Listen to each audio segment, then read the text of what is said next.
দেখাচ্ছি কুর্তির নেক ডিজাইন।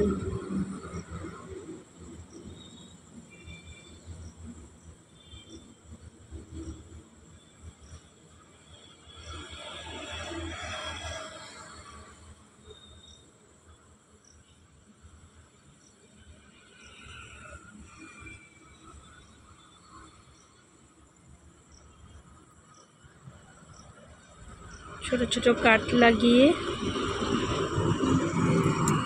তারপরে অংশটি উল্টে নিয়ে একটি সেলাই দিয়ে দেওয়া হলো।